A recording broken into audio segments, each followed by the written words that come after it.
प्यारे दोस्तों, जैसे कि इस कहानी के पहले भाग में आपने देखा कि जंगल के बच्चों को मोबाइल चलाने का बहुत ही शौक था, पर उनके माता पिता उन्हें मोबाइल चलाने से मना करते थे। लेकिन एक दिन सारे बच्चे अपने अपने मोबाइल छुपाकर स्कूल में ले जाते हैं और स्कूल में आकर मजे से गेम खेलने लगते हैं।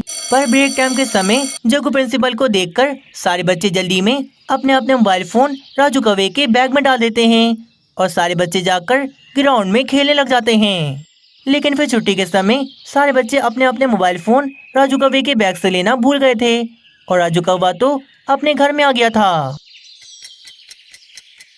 अरे बाप रे राजू, तुम्हारे बैग में इतने सारे मोबाइल कहाँ से आ गए? राजू कौवे, कहीं तुम स्कूल का बहाना बना के चोरी तो नहीं करने जाते? अरे मम्मा, आप ये क्या बोल रही हो? मैं तो स्कूल में पढ़ाई करने जाता हूँ, चोरी क्यों करूँगा? तो बताओ ना फिर, तुम्हारे बैग से इतने सारे मोबाइल कैसे निकले? हाँ मम्मा, आज हम सारे बच्चे अपने अपने मोबाइल फोन छुपा के स्कूल ले गए थे, पर अचानक से ब्रेक टाइम के समय जग्गू प्रिंसिपल आ गए। उनकी वजह से जल्दी जल्दी में सब बच्चों ने अपने अपने मोबाइल मेरे बैग में डाल दिए और फिर छुट्टी में सब अपने मोबाइल लेना भूल गए और मैं घर आ गया। बस तभी उसी समय कालू कौवा भी अपने घर पर आ जाता है। रानी कौवी कालू कौवे को सारी बात बताती है और वे सारे मोबाइल फोन्स कालू कौवे को दिखाती है। बाबा, मैं अभी जाता हूँ और जिन जिन के ये मोबाइल हैं मैं उन्हें दे के आता हूँ। अरे नहीं नहीं बेटा, तुम्हें कहीं जाने की कोई जरूरत नहीं है।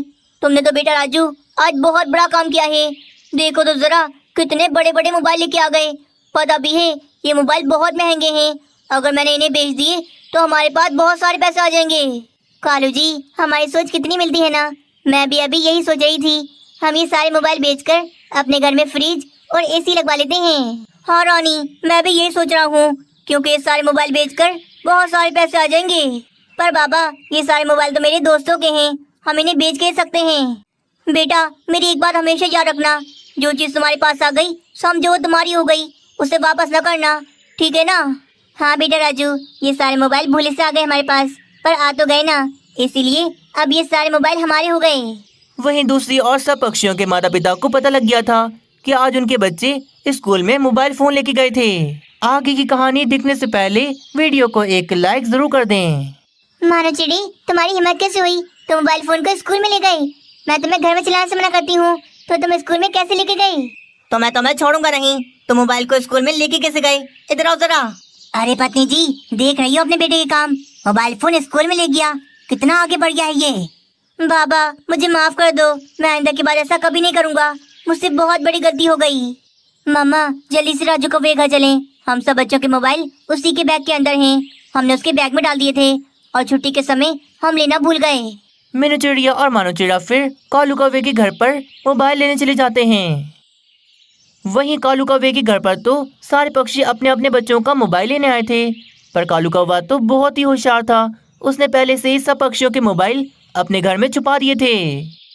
क्या बोल रहे हो पक्षियों? कौन सा मोबाइल? हमारे पास तो किसी का कोई मोबाइल नहीं है, रखवा के भूल गए थे क्या?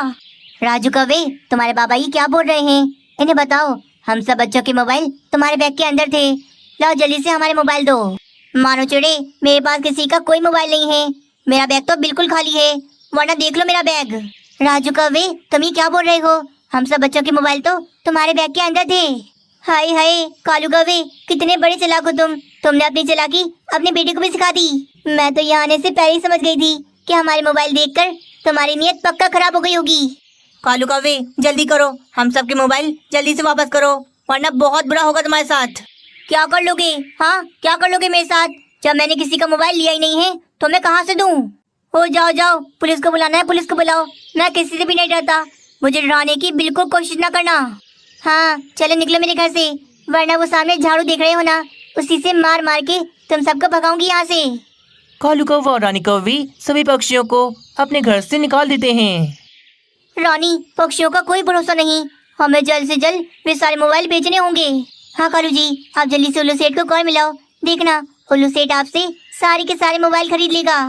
कालू कौवा फिर उल्लू सेठ को कॉल मिलाता है और उसे मोबाइल के बारे में बताता है। अरे वाह, टच मोबाइल, ठीक है कालू कौवे, मैं अभी आता हूँ सारे मोबाइल लेने। वहीं कालू कौवे के घर के बाहर तो सारे के सारे पक्षी बहुत गुस्से में खड़े थे। कुछ देर के बाद वहाँ पर उल्लू सेठ आता है। अरे अरे भाई, तुम सब भी क्या कालू कौवे से मोबाइल खरीदने आए हो? नहीं नहीं, कालू कौवे से सिर्फ और सिर्फ मैं ही मोबाइल खरीदूंगा। उल्लू सेठ, हम यहाँ कालू कौवे से मोबाइल खरीदने नहीं बल्कि अपने अपने मोबाइल लेने के लिए आए हैं। सारे पक्षी फिर उल्लू सेठ को सारी बात बताते हैं। अच्छा, इसका मतलब है कालू कौवा मुझे चोरी के मोबाइल बेच रहा है। उसकी इतनी हिम्मत, मैं उसे छोड़ूंगा नहीं। चलो पक्षियों, तुम सभी मेरे साथ कालू कौवे के घर में चलो। मैं दिलवाता हूँ तुम सबके मोबाइल, देखता हूँ वो कैसे नहीं देता। बस फिर क्या, सारे के सारे पक्षी और उल्लू सेठ कालू कौवे के घर में आ जाते हैं। तुम सारे पक्षी फिर से आ गए।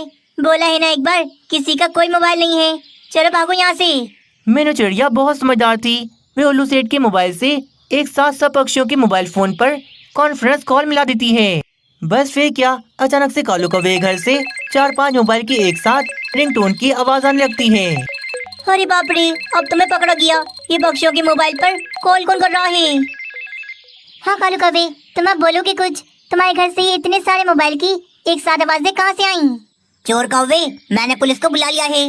इससे पहले कि पुलिस आके तुमसे मोबाइल निकलवाए, चुपचाप से पक्षियों के मोबाइल इनके हवाले करो। कालू कौवा अब क्या करता, वे तो पकड़ा गया था। वे सारे पक्षियों के मोबाइल उन्हें दे देता है। बस फिर क्या, कालू कौवे के घर के बाहर पुलिस आती है और वे कालू कौवे को पकड़ के ले जाती है। कालू कौवा आज अपनी लालच की वजह से जेल में कैद हो गया था, इसीलिए तो कहते हैं लालच बुरी बला है। जंगल में सभी पक्षियों के छोटे छोटे बच्चे थे जो कि सभी के सभी स्कूल जाने वाले थे। मानो चिड़े बेटा, तुम अभी भी मोबाइल चला रहे हो? रख दो मोबाइल, कब से बोल रही हूँ तुम्हें, पढ़ाई करो और मोबाइल रखो फौरन से। क्या मम्मा, मैंने अभी थोड़ी देर पहले ही तो लिया था मोबाइल, मुझे खेलने दो ना। वैसे भी इसके बाद में पढ़ाई करूँगा। मैंने कह दिया ना मानो, रख दो मोबाइल फौरन से। जब देखो मोबाइल मोबाइल मोबाइल, तुम्हारा पढ़ाई में बिल्कुल मन नहीं लगता। वहीं बुलबुल भी अपनी बेटी को मोबाइल चलाने के लिए मना कर रही थी। बेटा, मैं तुम्हारे लिए इतने सारे खिलौने लेके आई हूँ ना, खेलो ना इनसे, बस मोबाइल की जान छोड़ दो। मम्मा, मैं खिलौनों से खेल खेल के बहुत ज़्यादा थक गई हूँ। मेरे मोबाइल के अंदर बहुत अच्छे अच्छे गेम हैं, मुझे गेम खेलने में बहुत मज़ा आता है। पर बेटा, मुझे छोटे बच्चों के हाथ में मोबाइल फ़ोन बिल्कुल अच्छा नहीं लगता, आंखें खराब हो जाती हैं इससे। चलो रखो इसे फौरन से, वरना लगाऊंगी एक। इसी तरह कबूतर भी अपने बेटे को मोबाइल चलाने के लिए मना कर रहा था और वहीं तोते के घर पर भी कुछ ऐसे ही हाल था। हाँ दोस्तों, मेरी मम्मा भी मुझे मोबाइल चलाने से मना करती हैं। अगर मैं चुपके से कहीं उठा भी लूँ मोबाइल, तो मम्मा कहीं ना कहीं से देख लेती हैं और फिर मुझे बहुत डांटती हैं। हाँ, कल तो मैं मज़े से गेम खेल रही थी, पर बीच में मम्मा आ गई और मुझसे बीच गेम में ही मोबाइल ले लिया और मुझे मारा भी। अरे भाई, मैं तो रोज़ के रोज़ चलाता हूँ मोबाइल। मेरे पापा और मामा तो मुझे बिल्कुल मना नहीं करते, कहते हैं राजू बेटा चला ले मोबाइल। अरे वाह राजू कौवे, तुम्हारे मामा पापा तो बहुत ही अच्छे हैं। काश मेरे मामा पापा भी बिल्कुल ऐसे ही होते। सभी बच्चे मोबाइल में गेम खेलना चाहते थे, इसीलिए नन्हा तोता एक प्लान बनाता है। देखो दोस्तों, मेरी बात सुनो। कल हम सारे स्कूल जाते हुए चुपके से अपने अपने मोबाइल फोन अपने बैग में डालेंगे और स्कूल चले जाएंगे। फिर जब स्कूल में ब्रेक टाइम का समय होगा तो हम अपने मोबाइल फोन निकाल कर मजे से गेम खेलेंगे। हाँ हाँ, फिर हम घर जाके फौरन से मोबाइल को बैग से निकाल कर घर में ही रख देंगे, ताकि हमारी मम्मा को हम पे शक ना हो। बस फिर क्या था, अगले दिन सभी बच्चे बहुत ज्यादा ही खुश थे। वे जल्दी जल्दी स्कूल जाने के लिए तैयार हो जाते हैं। क्या बात है बिरमाना चिड़े, तुम तो आज खुद ही उठ के तैयार हो गए। और ये क्या, तुम इतनी जल्दी जल्दी नाश्ता क्यों कर रहे हो? नहीं मम्मा, कोई खास बात नहीं है, बस आज मैं वो स्कूल थोड़ा जल्दी जाऊंगा इसीलिए। थोड़ी देर में मीनू चिड़िया बर्तन रखने के लिए रसोई में चली जाती है। मानो चिड़िया नजर बचाकर अपना मोबाइल फोन बैग में डाल देता है और फौरन से स्कूल के लिए निकल जाता है। मैं क्या करूं, कैसे अपना मोबाइल फोन मैं अपने बैग में डालूं? मेरा मोबाइल फोन तो बाबा के पास रखा हुआ है। नन्हा तोता जानबूझकर अपना खाने का बर्तन गिरा देता है और सारे चावल नीचे जमीन पर गिर जाते हैं। अरे बेटा, तुम्हें तो खाना भी नहीं आता ठीक से, देखो सारे के सारे चावल नीचे गिरा दिए ना। तोती, तुम अपना काम करो, ये सारे चावल मैं उठा लेता हूँ। तोती अपने काम में लग जाती है और तोता चावल साफ करने में लग गया था। इसी में नजर बचाकर नन्हा तोता मोबाइल फोन उठाकर अपने बैग में डाल लेता है। शुक्र है बाबा ने आज मेरा मोबाइल फोन टेबल पर रख दिया, काम पर साथ लेकर नहीं गए। अब मैं स्कूल जाकर मजे से गेम खेलूंगा इसके अंदर। नन्हा कबूतर भी फोन अपना बैग में डालकर स्कूल के लिए निकल जाता है। दोस्तों, तुम सब मोबाइल फोन लेकर आ गए हो ना? हाँ, मैं तो ले आया हूँ मोबाइल फोन और कबूतर भी ले आया है। मैं भी लेके आई हूँ अपना मोबाइल, बड़ी मुश्किलों से लेके आई हूँ।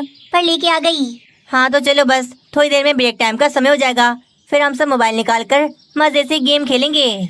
कुछ ही देर में ब्रेक टाइम का समय हो जाता है। सारे के सारे बच्चे बैग से मोबाइल निकाल कर गेम खेलने लग जाते हैं। अरे अरे, जग्गू प्रिंसिपल आ रहे हैं, सब रखो फौरन से मोबाइल, अपने अपने बैगों में डालो।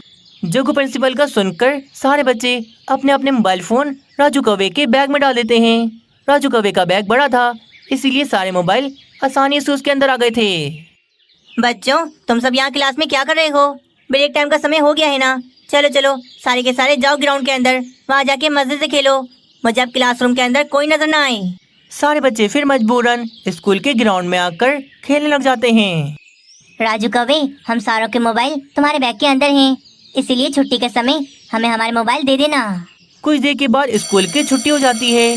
सारे बच्चे राजू कौवे के बैग से अपना मोबाइल लेना भूल गए थे और राजू कौवा भी अपने घर में आ गया था। प्यारे दोस्तों, इस कहानी का दूसरा भाग देखने के लिए कल तक का इंतजार करें। आजो आजो पक्षियों, ठंडे ठंडे बड़े से स्विमिंग पूल में नहाने का मजा लो। आजो आजो। कालू कौवे ने अपना स्विमिंग पूल बनाया हुआ था, जिसके अंदर वे टैंकर का मीठा पानी बहता था।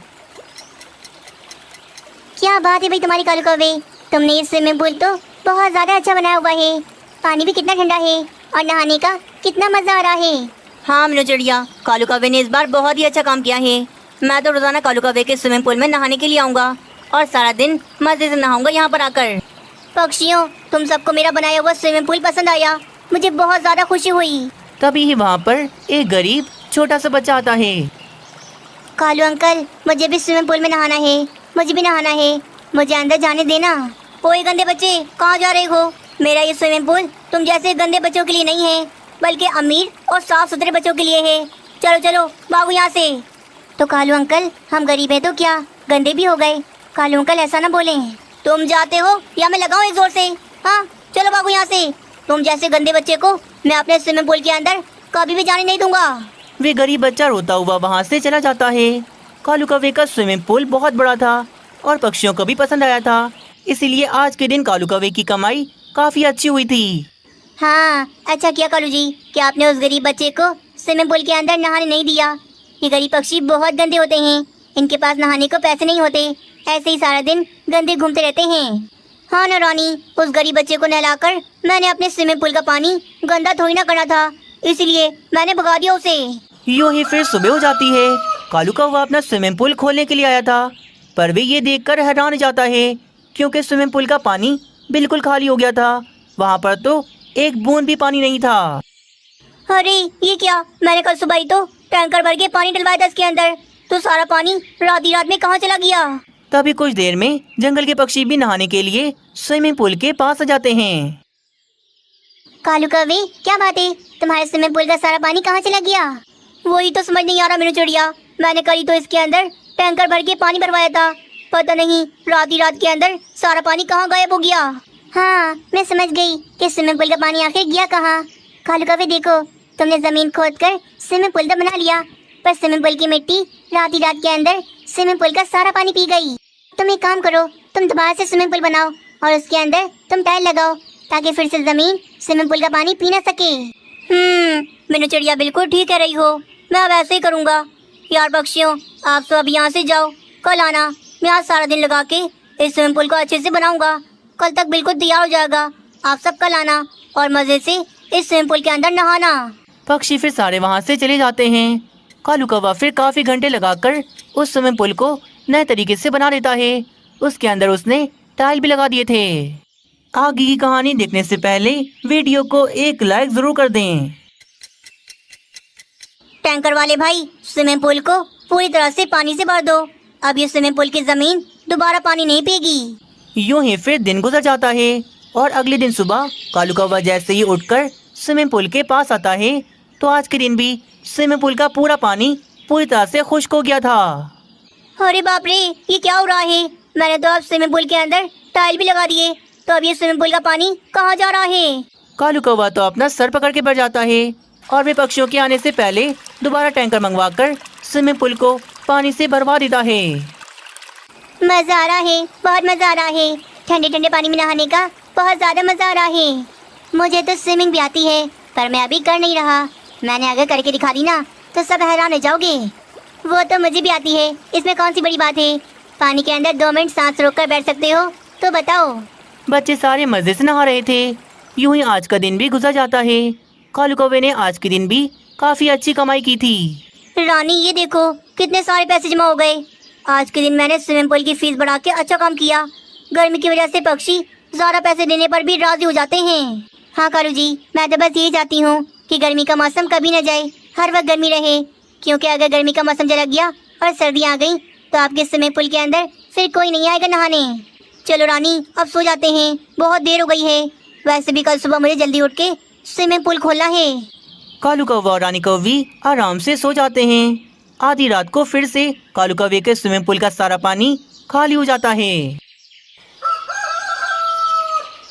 अरे बाप रे, मेरे स्विमिंग पूल का पानी रात ही रात कहाँ जा रहा है। मैं तो बहुत परेशान आ गया हूँ। रोज रात मेरा पानी कौन चुरा रहा है। रोज रोज स्विमिंग पूल का पानी खाली होने की वजह से कालू कौवा रोजाना टैंकर मंगवाकर स्विमिंग पूल में पानी भरवाता था। जरूर कोई तो चोर है जो रोजाना रात को मेरे स्विमिंग पूल का पानी चुरा रहा है। पर आज रात ऐसा होने नहीं दूंगा। आज रात को मैं जगूंगा और देखूंगा कौन है वे चोर। थोड़ी देर में रात हो जाती है। कालू कौवा आज की रात सोया नहीं था। वे तो झाड़ियों के पीछे छुपकर अपने स्विमिंग पूल पर नजर रखे हुए था। आजा आजा चोर, आज तो मैं तुझे छोड़ूंगा नहीं। तुझे रंगे हाथों पकड़ के आज मैं तेरा कीमा बना दूंगा। यूं ही कुछ देर के बाद वहाँ पर कुछ गरीब पक्षी आते हैं और वे अपनी बाल्टियों में कालू कौवे के स्विमिंग पूल का पानी भर भर कर अपने घर ले जा रहे थे। तो ये गरीब पक्षी चोर हैं जो रोजाना मेरा स्विमिंग पूल का पानी चुरा रहे हैं। मैंने छोड़ूंगा नहीं। इन गरीब पक्षियों की तो मैं ईंट से ईंट बजा दूंगा। छुपके कालू कौवा उन गरीब पक्षियों का पीछा करते करते उनके घर तक पहुंच जाता है और वे फौरन से घर के अंदर घुस जाता है। कालू कौवा देखता है कि गरीब पक्षियों ने एक घर के अंदर काफी बड़ा सा स्विमिंग पूल बनाया हुआ था जिसके अंदर वे नहा रहे थे। अच्छा, तो मेरे चुराए हुए पानी से तुम गरीब पक्षियों ने स्विमिंग पूल बना दिया। और देखो जरा कितने मजे से नहा रहे हो। शर्म नहीं आती ना जरा सी भी। अरे माफ करना, हम तो बस नहाना चाहते थे, इसीलिए हमने तुम्हारे स्विमिंग पूल से पानी चुराया। माफ कैसे कर दूं? हाँ, चोरी हुई है चोरी। मैं तो यहाँ पर पुलिस को बुलाऊंगा और तुम सारे गरीब पक्षियों को मैं पुलिस के हवाले कर दूंगा। ऐसा ना करना कौवे, मेरे बच्चे तो बस स्विमिंग पूल के पानी में नहाना चाहते थे और तुम तो अपने स्विमिंग पूल के करीब किसी गरीब पक्षी को आने नहीं देते थे। इसीलिए बस हमने तुम्हारा पानी चुरा के स्विमिंग पूल बना दिया। हाँ हाँ कौवे, हम गरीब पक्षी हैं पर हमारा भी दिल करता है कि हम भी तुम अमीर पक्षियों की तरह रोजाना ठंडे ठंडे पानी में नहाएं। तुम्हें तो पता है ना कि आजकल जंगल में गर्मी भी दिन ब दिन बढ़ती जा रही है। बस इसीलिए हमें ये करना पड़ा। हाँ, हम मानते हैं कि हमने चोरी की, जो कि बहुत गलत बात है। कौवे यार, हमें इस बार माफ कर दो। हम आगे से ऐसा कभी नहीं करेंगे। गरीब पक्षियों की ये सारी बातें सुनकर कालू कौवे का दिल तो भर आता है। मुझे अंदाजा हो गया, मैंने सिर्फ और सिर्फ अमीर पक्षियों के बारे में सोचा क्योंकि वे पैसे देते थे। गरीब पक्षियों का तो मैंने कभी नहीं सोचा। पर मुझे आज पता लगा कि गरीब पक्षियों का भी दिल होता है, वो भी हमारी तरह के होते हैं। अगर हम अमीर पक्षी गरीब पक्षियों का ख्याल नहीं करेंगे तो कौन करेगा फिर? कालू अंकल, आपने अपने स्विमिंग पूल की फीस बहुत ज़्यादा रखी है। अगर आपकी फीस थोड़ी सी कम होती तो हम आपके स्विमिंग पूल के अंदर नहाने ज़रूर आते। गरीब पक्षियों को देखकर कालू कौवे को एहसास होता है कि उसने स्विमिंग पूल की फीस बढ़ाकर गरीब पक्षियों के साथ गलत किया था। पक्षियों, कल आप सारे के सारे मेरे स्विमिंग पूल के अंदर नहाने आना। मैं फीस कम कर दूंगा, इतनी कम कर दूंगा कि आप सारे पक्षी आराम से नहाओगे मेरे पूल के अंदर। और हाँ, कल मेरे पूल के अंदर सिर्फ और सिर्फ गरीब पक्षी आएंगे। अमीर पक्षियों के लिए कल मेरा पूल बंद रहेगा। बस फिर क्या, अगले दिन सुबह सारे के सारे गरीब पक्षी कालू कौवे के स्विमिंग पूल के अंदर आके मजे से नहा रहे थे। कालू कौवे की आज कम कमाई हुई थी पर गरीब पक्षियों की खुशी को देखकर कालू कौवा बहुत ज्यादा खुश हो रहा था।